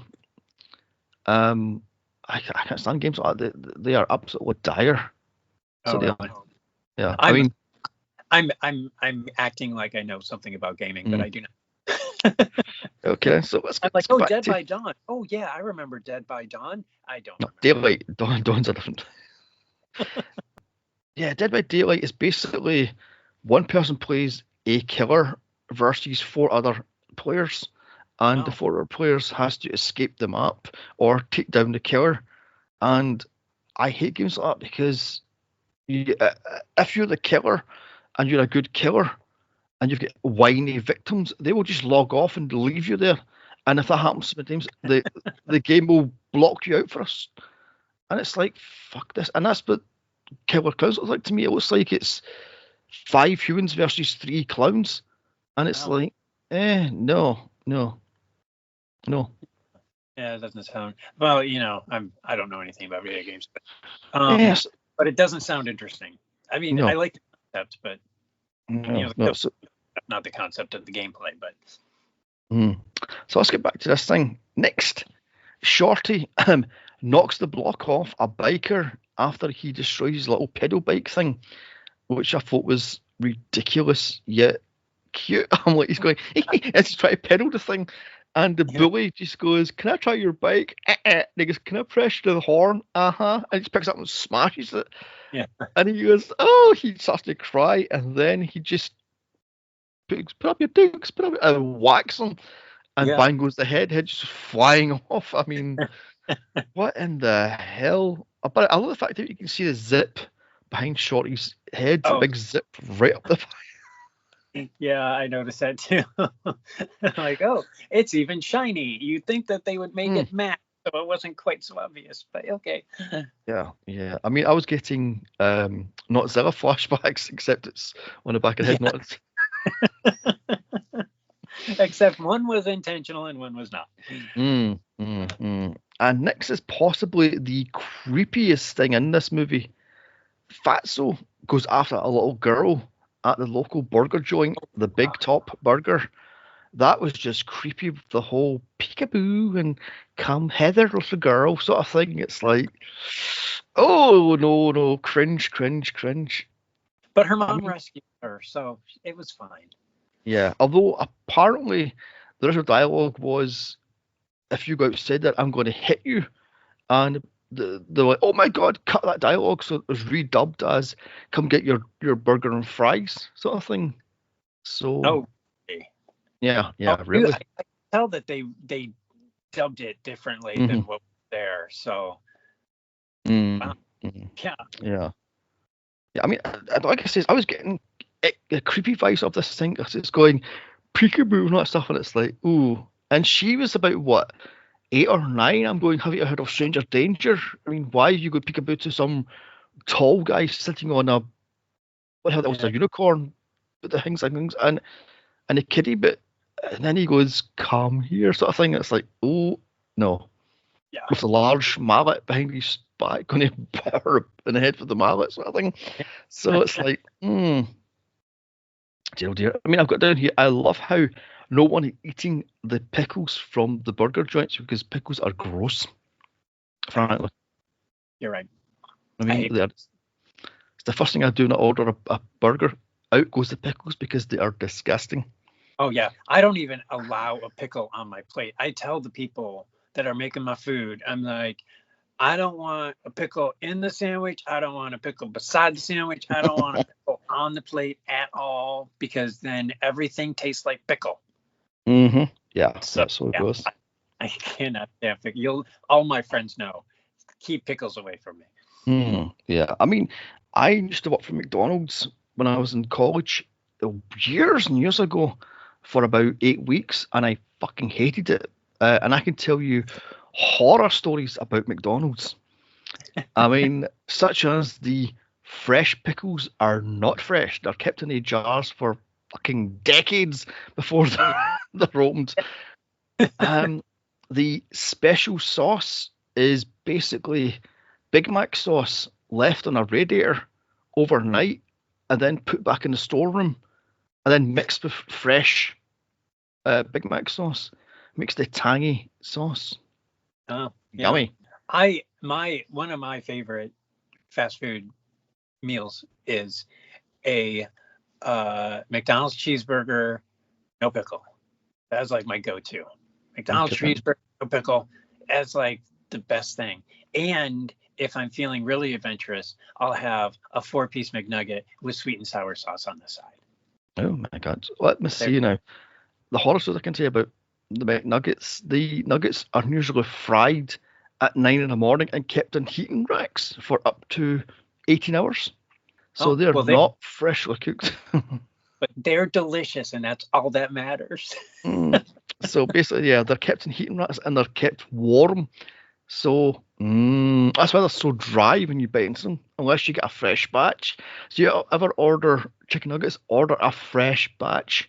And make sure they're frying it right in front of you because they will not take it out of the heating racks and you'll be eating something that's been sitting in that place for 10, 12, 16 hours. So, Well, see, I get my sandwich, my cheeseburger is always a special order because there's no pickle on it. So they have to make that.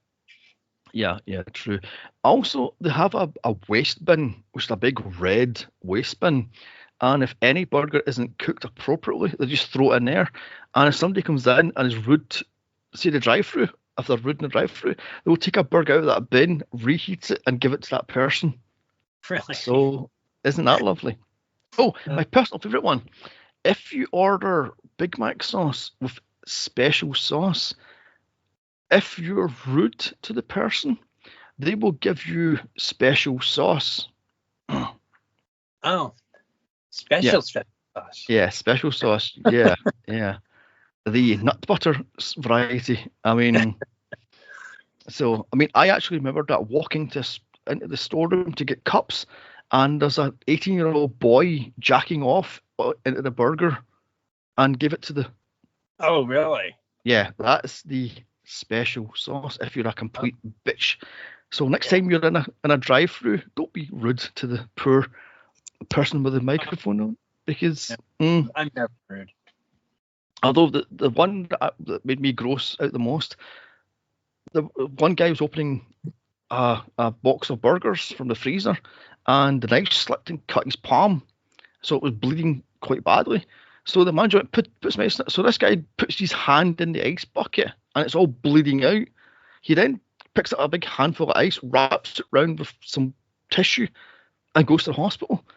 For 4 weeks later, there was blood ice cubes in that ice tray, and people were just scooping it out to make ice cream and make various things with it. And because that is fucking disgusting. Oh, that's terrible.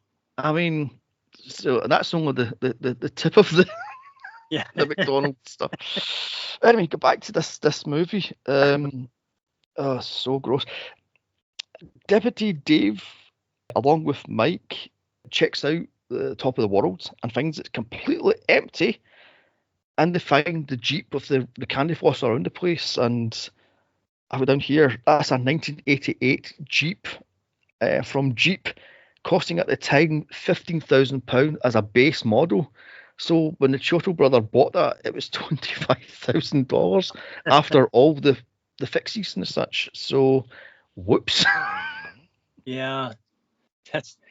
But he did get a nice Jeep. Yes. Yeah. A Jeep Wrangler, I believe that thing was. So yeah. Oh, I don't know. It was pretty, whatever it was. So back at the station, Mooney is now reading the gun porn mag. Oh, yeah. While laughing, refusing to believe the 911 calls as he starts knocking back Jack Daniels. There's no tomorrow. I'm like, what the fuck? And he pulls out a cigar. He smokes a cigar. And like, you clearly don't give a shit about your job. Why don't you just quit and get a job? Oh my god! So, I've discussed about the car crash. Blah blah blah blah blah. Yeah. So back to the burger joint, and Hefty puts living popcorn in a dumpster to kill a poor employee who just gets dragged inside and eaten off screen. So I'm like, okay then. Apparently he was a stuntman that set up some stunts and done some stunts, so that's why he's on camera. So okay. Get in. Next, Bibbo kills people waiting at the bus stop with the shadow puppets. I love that one. He makes rabbits and that's a great belly dancers and whatever the hell the fuck that was. What did it say? Washington? Is that what that was? Washington crossing the Delaware. Oh, is that what that was? Right, okay then. I understand why you would not know that one. I was like, why is that? Then somebody says Washington. I'm like, okay then, moving on. And then he makes the I love the bit where he's going and it's the belly dance and the woman's going, belly dancing. And then he makes the T-Rex, eats them and turns them into living popcorn and puts them in a bag next to the other popcorn. So how many people has he killed with these shadow puppets? Yeah, that's true. I didn't think about that. I love that one. And then, of course, Deputy Dave and Mike, who's now in the front seat instead of the back seat because he'd been unhandcuffed. They try to stop the clown, but they run into it at the world's slowest car crash. It's like 5 miles an hour. Yeah, and it just jumps into the night and just disappears. Yeah. I've got, oh my god, this is just ridiculous. I mean, but I mean, it's a good solution to a problem of not being able to crash a car and yet knowing that the clown has to get away. yeah. I don't think you can clearly see the car's going ridiculously slowly as Deputy Dave guy's going, oh my god, I'm trying to drive really fast and erratically. and it's going crawling speed. Yeah. I'm like, oh Jesus. You'd think that they would have at least like sped up the speed of the film or something to make it work better, but they did not. They did that later on in the movie. If you notice, they accelerate the. Oh my God. Yeah. Oh, so Dave radios for help. Mooney is completely pissed out of his brain cells and doesn't give a toss and just hangs up on him. He's like, fuck you, and hangs up. I'm like, you're a fucking asshole. So, oh my God. So cut back to the Terenzi brothers as somehow the ice cream van got away from them. How the fuck did the ice cream van get away from them? As the ice cream, because you see two girls running out of the alleyway, and then the ice cream van, and then they're chasing after the van. How the fuck did the van get away from? I don't know. Actually, oh yeah, I don't know. I didn't think about that, but you're right. That seems like a bit of a plot hole. Yeah. Oh my God. Not that this film has plot holes. I mean, no, I can't no. no. And then Mike begs him for help. I'm like, don't do that. These are the bane of the fucking movie. I know, like, just leave them. Just leave them to die. It's fine. Yeah. I mean, all they do is bicker about, it was your idea to have the ice cream van. Your idea to sell ice cream. How are you going to pay for this? How about shut the fuck up? Yeah. I mean, oh my God. And one of them has a little badge that says, I love girls. I'm like, I kept trying to read that and I couldn't read it. Yeah, one of them says, I love girls. Another one says something about, and one says, I don't know, something about Rocky Horror or something like that. I'm like, if you want to have badges or pins, at least make them big enough to read. Right. I mean, dear, oh dear. Of course, they don't believe him, because why would they believe that the killer clowns are taking over the town and eating people with various things? And it's like, oh God. Yeah. There, I was not pleased with that duo. Yeah, I couldn't stand these two. I was like, just die already. And I tell you, when I first saw this movie, I cheered. Even to this day, I cheer when they get blown up. I'm like, yeah, they're dead. No, they're back. You. I know. And it's just like, and they changed the end of the movie, and then they didn't change that part. Change that part. That's what we want. Oh my God. So they refuse to help Mike until he begs them to drive them to Debbie's house, because she's got two roommates with large breasts, and they went, oh my God, girls, we're in. Really? Yeah. Yeah, they should just have been cut out of the movie. It would have been so much better. Yeah, or they should have been in the first half of the movie and then killed when they're up at top of the world, or how that place is called, and just leave them like that. But yeah, my God. So back to Mooney, as he is now completely blitzed out of his mind, and walks talls. So Mooney arrests him after he gets sprayed in the face with the flower, the water gun flower thing, and Mooney handcuffs him. I love the handcuffs, and just fall off, and it's like, what? Show me your hands, and the hands just magically reappear, and he's too drunk to realise what's happening. And I'm like, what the hell? And he arrests him, puts him in the cell with the two gay guys, and then there's the choker thing with the noisemaker. Like, what? That was very clever. I remember when I first saw it, I was like, that was, I mean, there's a lot of surprising moments, but that was a surprising moment. I was like, oh, that's good. That's clever. Yeah. I love the fact that once Mooney's dead, the two gay guys go, so what are you in for? And the clown just goes, haha, you're next.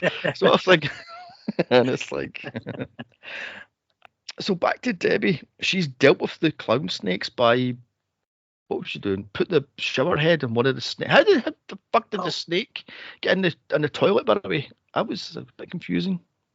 Yeah, they didn't really explain. Maybe that was the squidgy one that was moving. It could be. And why was there two in the medicine cabinet? The two in the hamper I get, because that was in the hamper. Yeah. But the medicine cabinet and the toilet, I was like, Yeah. Maybe because they needed a high one to bite her. I don't know.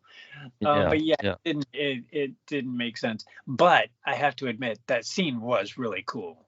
Mm-hmm. I mean, it was a very cool scene because that was creepy. It was funny. Yes. But yet it was really creepy. Apparently, on the director's commentary, the reason why there's a clown in the toilet is he wanted to make the toilets scary, as Hitchcock made his shower scary. They wanted to make the toilet scary, and apparently, they claimed that Stephen King ripped off the toilet kill for what the fuck's it called? Night. What the hell it's called? Night something. What was the fuck? Day.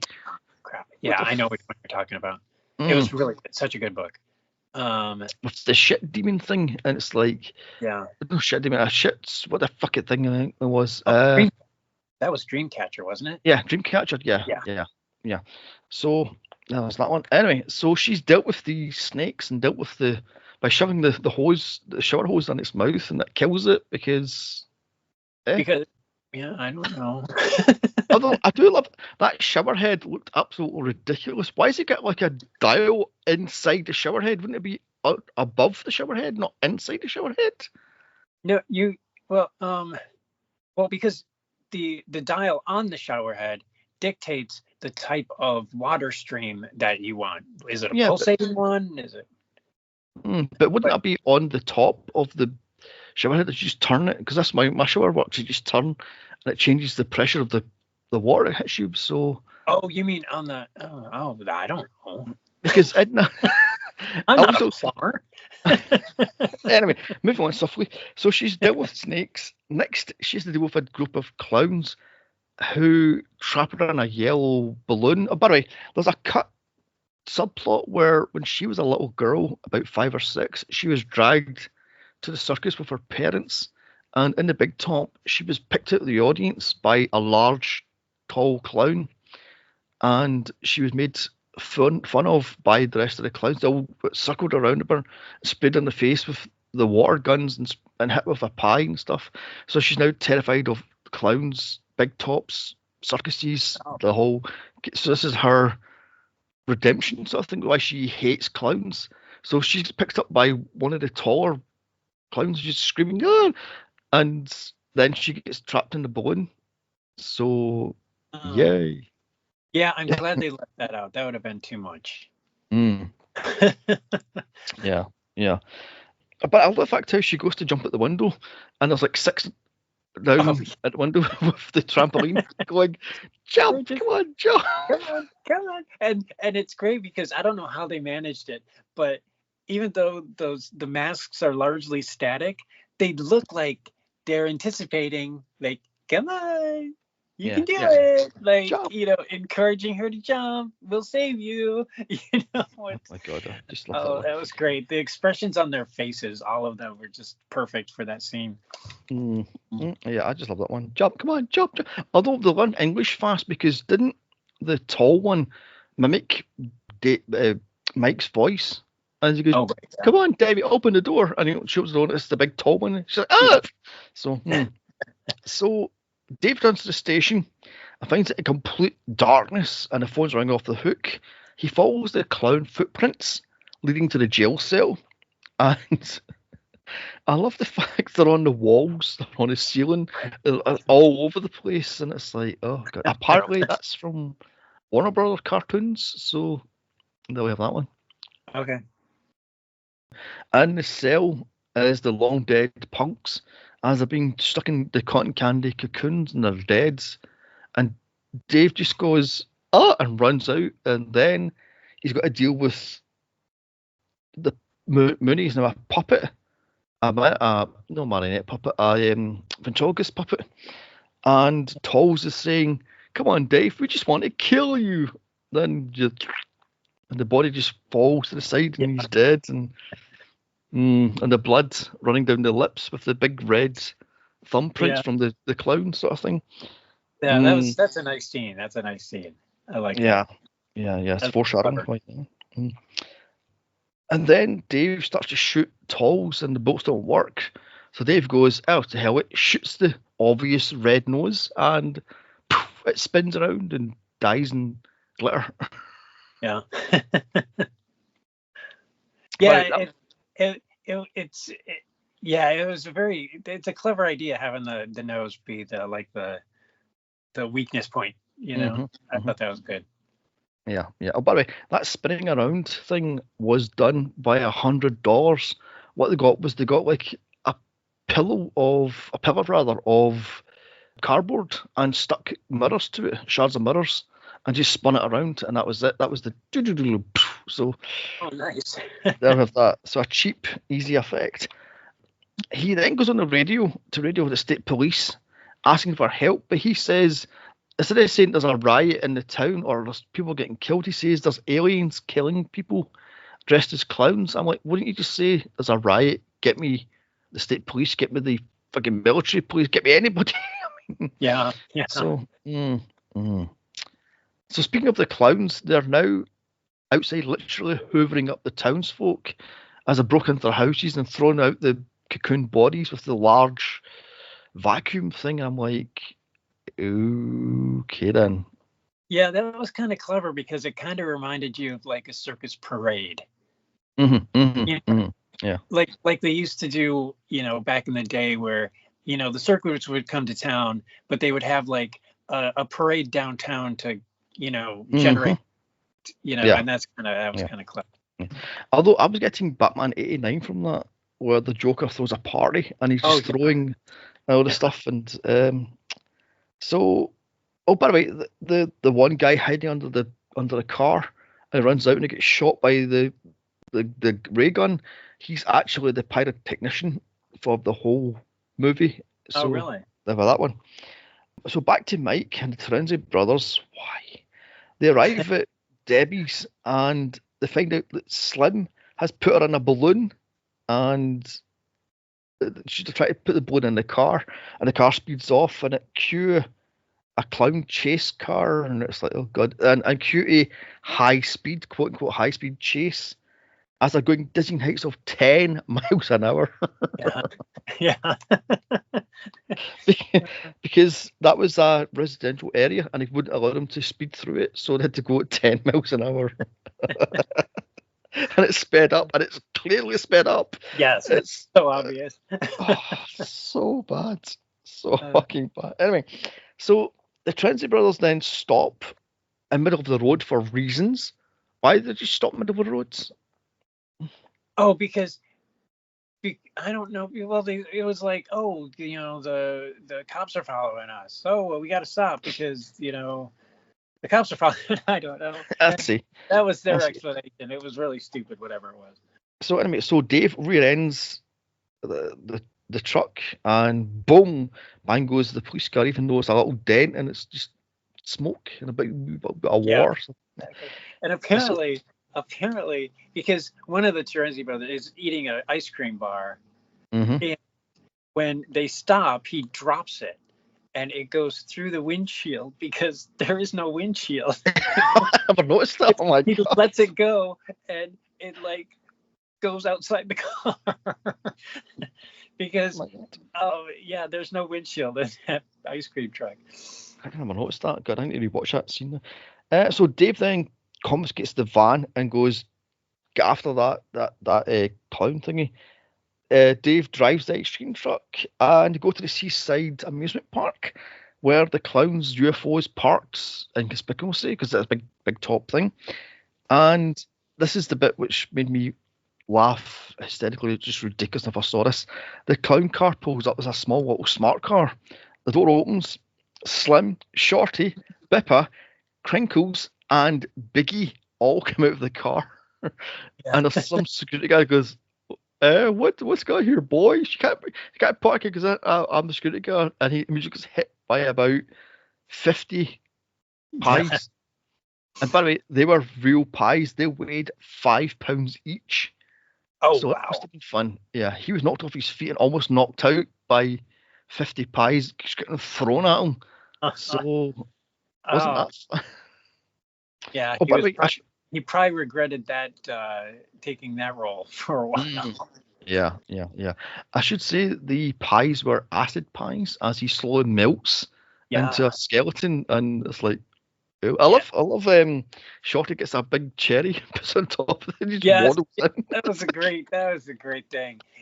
It's so funny because he can't see what he's doing, and so he puts it on very slowly. If you've noticed that, he's very careful in how he does it, and it's very slow and methodical because it's you can't see a darn thing. Yeah, I could not stop laughing at it when I first saw it when I was a kid. I mean, that is ridiculous, but so Dave and Co show up and run into the funhouse, and there's a chase, and quickly the annoying brothers are taken out because they fall down a ball pit, and they land to be sexed up by the two female clowns, Daisy and Rosebud. Kieran, because they think these clowns are Debbie's roommates because they're that sex addicted. It's like, ooh, Kieran. I mean, although I will say, before they fall down the ball pit, the bit where Mike gets sprayed in the balls with the air blast was supposed to be behind him, not up his balls. So really? That's why he was so shocked. Like, oh my god! So I love that one. But I love the fact how you can see the pipe popping up when they dry. Yeah, and you could have done it a little shorter. It's not like I don't know, because it's sitting up there 6 inches. It's really obvious. Yeah. Oh my god. So yeah, and also apparently when the Terenzi brothers fall to the pit, the ball pit thing, apparently they were told to lie on the ground and they were lost in the fake dry ice. So the Mike actor stood in one of their hands. You can see it. He trips over them. Yeah, you can see when I was watching it. I'm like, oh, what is he? What happened there? And then I read later. Oh yeah, they were just laying on the floor and he almost tripped over them. Oh my god. So within seconds, Mike and Dave find the now full storeroom of everybody in the town's now a cocoon, and there's thousands of people in this place. I'm going, this is a small town. Look at all the bloody people. Yeah. And I will tell you, in talking about the matte paintings and everything, that was a terrible matte painting. Because that literally looked like somebody took just acrylic paint and just quickly painted something to make it look like all those cocoons. That was not a very good one. Some of the others are great, but that one was not. No, that's very true.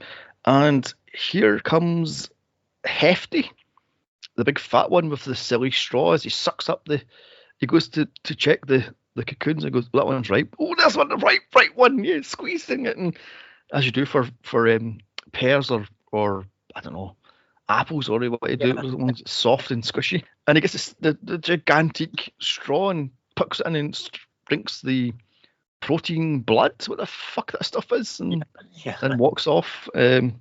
Kieran. By the way, I hated those silly straws in the 80s. They were a nightmare to clean, and every time you drunk it, it gave you a headache because you had to suck it and suck it, and it's like, can we just get me a straw? Yeah, exactly. And they never fit in the glass. There's always it never worked. Yeah, and trying to wash them was a fucking nightmare. It's like, oh, just give me a straw. Christ. As a child, I didn't worry about that. I left that up to my mom. So Dave and Mike quickly find Debbie's balloon, just like that. But I love that one. There's a whole room, and they find her within 10 seconds. And he was like, well, I mean, he'd been there before, so True. That's very true. I love the fact how Mike goes to punch it and it's no bursting, and they try to burst it, and Dave just goes, "I'll shoot it," and he goes, "No, you'll ricochet off and kill somebody." Who cares? Bang, and shoots it. It doesn't matter. Yeah. I could kill the woman I love, but it's okay. Yeah. Who cares? I love the fact that she falls into his arms and she's like, "Oh, give me a cuddle, Dave," and I'm like, "You bloody bitch!" I mean, and the clowns then give chase, as they do, and they chase them through the fun house, and there's all these different rooms where one of them, the walls are shaking, the room's all shaking, and then there's ones with never any balloons and stuff like that. It's like, okay then. Yeah, the balloon one was really kind of freaky because, especially, I thought at the time, okay, that's a great effect, and then they showed it from their perspective as they're trying to make their way through it. It was very clever. I really liked that scene. It was so simple too. It was just balloons. Yeah. It was good. Apparently, there was double the amount of balloons, but they couldn't get through it. They couldn't even move through the balloons. They had to cut some of the balloons. It's like, what the hell? I love the fact they get to the doors. There's a door, another door, another door, another door. It's going, what the fuck? That made me laugh. Although the bit where they run into and there's a fireman's pole, and they go down here. I don't want to go. So Debbie goes first, and she's like, "Fuck you! I'm gonna go back in the balloon," and down she goes. It's like, yay! And then Mike goes in and Dave goes in, and also I love the fact that there's a giant monster for some reason, just waiting in the basement. Why? Yeah. I mean, that thing is literally on the screen for like a second and a half, and it's just like, how much did they spend on that monster for that second and a half? Yeah. Apparently, there's a cut scene where one of the fatter clowns goes right down to it, and he gets in a fight with the thing, and it eats him alive. So, and that was cut out. So, yeah. Oh, okay. Yeah. There's also a cut scene where Debbie, Mike, and Dave are running, and they run into a room, and it's pitch black, and all you see is them like slowly tiptoeing across a rope, and it's supposed to have cut back down to show you more of these monsters going to jump up and bite them, but it just cuts and they go up the stairs and they run through the balloons, and there we have that one. But they cut that out because if you notice, there's 4 clowns chasing them, but when the clowns exit, there's only 3 because one's what are we doing? It's killed. Okay. Yeah, that makes sense. So I said so the door. Finally, they're trapped as they're in a room with no way out. As Debbie's using Dave's shotgun, which is now empty, as a sort of barrier to keep the door shut. They turn around and there's like 50 clowns, and they're like, "Oh shit!" And there's a birthday cake tier thing. They climb up. Yeah, and Dave is like, "Oh, climb up," as if clowns can't climb. What were they thinking? Yeah. I mean, I was going, what the hell was it? I love the fact how all the clowns are armed with baseball bats and golf clubs and various other things. I'm like, oh, okay then. Yeah, that was great. Oh my god. So out of the top of the UFO comes the giant 50-foot Clownzilla monster. And I'm like, oh my god, as it just slumps because it's a marionette puppet. And it rips the strings off and it goes, So nowhere to go, Dave fights Clownzilla as the annoying Tyrannosaurus burst through the walls somehow, even though they're deep inside the UFO. How the fuck did they find them, and how did they get the car? Moving on. Yeah, that made no sense. I mean, you can't even make that make sense. Nope. Because they had to escape the 2 women, the 2 girl clowns, and then they had to go outside to get their vehicle, and then figure out where to drive the vehicle. It just made no sense. It was absolutely just dumbest thing. Although I do love the fact how they're like covered in lipstick kisses all around their face and their clothes are ripped off, and I'm like, what were they doing exactly? I mean, Moving on. So the Clownzilla has enough of the ice cream van and smashes the clown top, and then just bats out of the road, and it explodes, and it's like, yay, they're dead. And I feel here, I cheer. I cheered. Dave is then picked up by the Clownzilla thing, and I love the fact how it's a Ken doll. She picks it up. Oh yeah. So Debbie and Mike escape through the hole in the wall, and Dave pricks the nose of the giant Clownzilla thing, and it just goes, and the whole fucking place goes up. I'm like, how the hell why would the UFO blow up? because okay, I don't know that. But I'm like during that scene, I'm like, just shoot his damn nose. Why are you just? He's like firing at him, being like, "Oh, distraction, distraction, bang, bang," and it's like, shoot his freaking nose. I mean, are you that bad of a shot that you aren't, or whatever? And then of course he takes and pops it with his little badge. But I like, you could have done that way sooner. Oh my god, yeah. So Mike and Debbie are now outside as they watch the UFO rising up, and it's a diamond-shaped yellow UFO, and then the cops all come and they're all going, "What is that? Oh, slack-jawed," and stuff. And then it just explodes, and then sadly the annoying brothers are alive somehow. Yeah. How they survive is beyond me. Oh, we jumped into the back of the freezer. Fuck off, you're dead. I mean, Dave comes out of the little clown car, and the cops watch the thing as the UFO explodes. Our heroes are then covered in acid pies, and it just cuts, and that's the end. And by the way, there's a behind the scenes video of them getting hit with the pies, and one of the Chitso brothers is on the ladder, and he just throws them at them. Oh, really? They're about 2 inches in their face, and he just goes boom and whacks them in the face. And he goes, "Okay, cut." And the guy that plays Dave goes, "That fucking hurt." So, so credits are rolling, and that is Killer Klowns from Outer Space. I loved. Okay, I have to comment that I loved the shape of the spaceship, because that was really cool. The fact that it was just the spinning top, and not a big top at all. It was just a top, and it was great. I thought that was very, very clever. Yeah, I just love it. A big top. Anyway, moving on. So that was Killer Klowns. This is silly, dumb, cheap, and makes no sense, but it's all the better for it. Now, I've always said if a movie is dumb and runs with it, it will get a high score from me. This is the perfect midnight movie for a Friday night, Saturday, Sunday night, any fucking night. Just put this thing on, and it's a blast because this thing is what, an hour and 20 minutes or something ridiculous like that. Yeah, it's not very long. So, what do you say about this thing? I loved this from the first moment that I saw it. And I mean, obviously I got the chance to see it on the big screen, which gives you just a different feeling.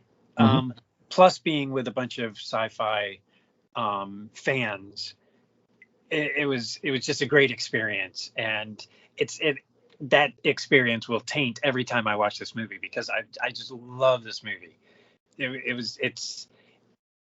I at the time that I saw it, I didn't know that it was going to be this, cult, cultural icon that it's become. But yeah, it's a great movie. I love the movie. I could watch it all the time. Okay. Right. So let's score this thing out of 10. 1 being dog shit and 10 being solid gold. I'm going to give this thing an 8 out of 10. It loses 2 points for the Chitso Brothers, the, what's it called? Terenzi Brothers. One each, because I can't stand it. So, I like your scientific analysis of how you got 2 points. 1 for each Terenzi brother, because they were terrible. So what would you give it? I would give it an 8 as well. For very different reasons, because I say the Terenzi brothers, both, they're terrible. They're terrible. Actually, I might give it a 7 because of the Terenzi brothers, because I just so hated them, and they were not funny. They were not entertaining. There's just nothing good about them when they're on screen. But fortunately, they're not on the screen that much. Fortunately, they're like on the movie, like maybe 10 minutes all told, if you put all their scenes together. But it's a bad 10 minutes. So yeah, I would say 7, but only because of the trends. Actually, I can't. It has to be an 8. It has to be an 8. Okay. I will not let the Terenzi brothers destroy this movie for me. No. Very good. So let's talk the sequel, which I highly doubt will come out because it's been on the back burner since 2001. Yeah. So And even Sci-Fi of just a few years ago expressed an interest in doing a TV show for Killer Klowns, but it would not have included the brothers, the Chiodo brothers. I see. And so fans weren't real keen on it, and I'm not sure if that's why they killed it, but yeah, I think if the brothers were involved, or at least one of them was involved, I think it would be a good thing. But I don't see it happening at this point. Okay. Because if the game is a huge hit, though, that could change everything. I was about to say that. Yeah, if the game's a big hit, which I look warm on, then it might have money to make Return of the Killer Klowns in 3D. Ooh. But I was going to say, I did read that in 2018, Sci-Fi tried to buy rights to Killer Klowns and Critters, and they bought Critters, and they made Critters Attack, and that fucking thing was shit. So thank God Sci-Fi didn't make Return of Killer Klowns. But like I say, maybe if the game's a big enough success, then they will fast track this movie. It's been in limbo since fucking 2000. So because I mean, I've read some of the concept storylines, some potential storylines for it that Charles Chiodo put out, and they sounded really clever. So I mean, his brain is still creative, so hopefully he can make something happen. But at the same time, I think this is such a great movie in and of itself that I don't know as it needs a sequel. Yeah, so it's not open-ended. It didn't leave any questions unanswered, except for the pies at the end. But which made no sense really. But I'd be happy with not ever seeing a sequel, because this movie is so good, and it's a really good game. I will say this is a sort of ultimate downer movie. That entire town's wiped out. They're blown up, and there's only 3 people left. I'm like, why are they so? It's not a happy film. No. Considering it has clowns in it, it is not a happy film. No. Although I will say, if they do have Return of the Killer Klowns, please have a human clown hybrid where the Chorizo brothers. That would be creepy. Oh my gosh. You should see my face right now. I'm really creeped out. Oh, that would be so weird. Yeah, they have a little clown bait. Oh my gosh. I don't know if I could take that. Another interesting fact, moving on swiftly, apparently the concept of the Killer Klowns is it's not one solid body. They're actually slugs. That's why they can spin their head around and their hands can fall off, because they're all individual parts controlled by one sort of nervous system sort of thing. So interesting. Well, I mean, the popcorn does move like a slug. Yeah, true. So let's wrap this thing up. So you can follow us on X at Midnight Movie Pod, Midnight Mania Pod even. You follow me on X at Here's Johnny79, and you can follow Spike on his new X account. My new Twitter account, the Spike Warden. Okay then. You can follow us on Instagram at Midnight Movie Mania Pod, and our next podcast will be Pride Month, so we're doing another gay movie. That's the title of the movie, folks. Just to let you know, it's not just a random gay movie. It's another gay movie. I've never seen this film before. So that'll be fun. Yeah, I saw this. I saw this thing at 2 Pride events. When the first one came out, when the second one came out, they showed it at the cinema. So we went, part of it to go see them, and oh my god, I'm sorry, but there's an earworm song in it, and it will stick to your head forever. Going, another gay, sunshine day, and it goes on, and that will stick in your head forever. And this, it's sung by Nancy Sinatra, so yeah. I am ready to be offended. I mean, it's early 2000s, so it's a bit, a bit rough. I can imagine it's gonna be a little, that'll be fun. Yes, it's basically a gay American Pie. That's it. Okay. So was it made by straight people though? That's the question. It's being made by straight people. What straight people would think gay people think is funny? No, there's a joke in the second movie where it says, unlike the first movie, none of the men were actually straight. Well, that's a lie because all the main cast members are all gay. Oh, really? So oh, good. Okay. Whoever spun that one lied. So there we have that one. Okay. Although there is a particularly disturbing sex scene with Graham Norton. That's what I'm going to say. Well, that would be disturbing in any context. And there's a what's that word? The news. I can't remember what it is now. I have to cut this bit because I can't remember the word. Where there's a glass table involved, and a twink lies on the glass table, and there's a poop scene. I can't remember what that's called. I can't remember what the hell that's called. Like scat? Scat, yeah, that's what it is. Scat scene, and it's disturbing. I mean, yeah, that would be. Yeah, I'll just cover my eyes.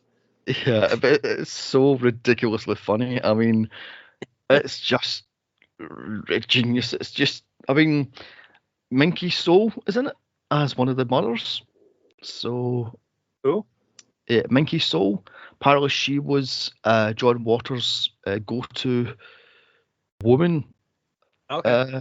Go-to woman. It has what the hell's that drag queen called? Lip Syncia in it as one of the mums.